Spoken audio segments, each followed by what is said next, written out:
Liam, I'm nominating you. Peter, how was training till off? Yeah, training was good. Been in Joburg 4 weeks now and got a game under our belt last week here as well. So, yeah, no, it's been good. Has much changed for you guys from the tour matches coming into a test week against the Boks? Not too much, I guess. Sort of our focus narrows down to just the one game now, which is the test match on Saturday rather than the midweeker. So, yeah, our focus is fully on the Springboks this week.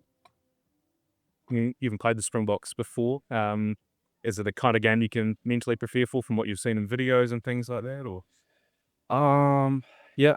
Speaking to some of the boys who have, this is one of the tougher games they've played in their career. Springboks at Ellis Park. So yeah, can't really speak too much on it rather than just trying to get my prep right and trying to get my mindset right then.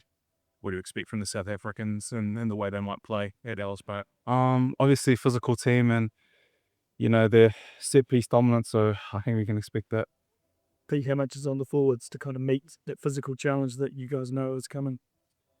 Yeah, a lot, I guess. I guess in international rugby, you're going to come up against pretty good forward packs, and Springboks have probably been the benchmark the last few years. So it'll be a tough challenge, but the boys are prepped well, and yeah, we'll be up for it. Does it feel like a kind of a good measuring stick match for this group? I guess 6 games in, or whatever, 7 games in, feel like a good chance for you to measure yourself against that number one team in the world? Yeah, definitely is. We had the 3 games in the Nations Cup and then few of the tour matches, but now we're into the test matches, and yeah, like you said, they're the number one team in the world for a reason. So yeah, it'll be good clash on Saturday, and good to see where we're at as a team. Peter, how are you dealing with the margin for error at the breakdown? What's been talked about all stewards and at rate round that's going to be officiated? Not too much. We haven't really touched on the breakdown too much. I guess for us, it's just getting our discipline right when the pitches are on and when they're not, and having that self-control. What do you make of being at altitude? Have you noticed anything?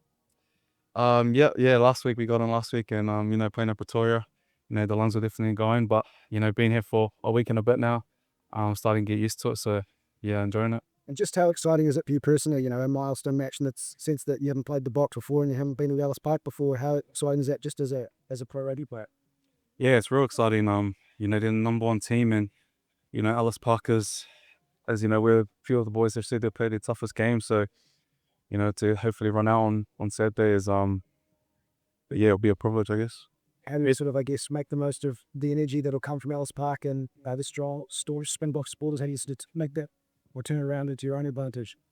I guess it's just to embrace it.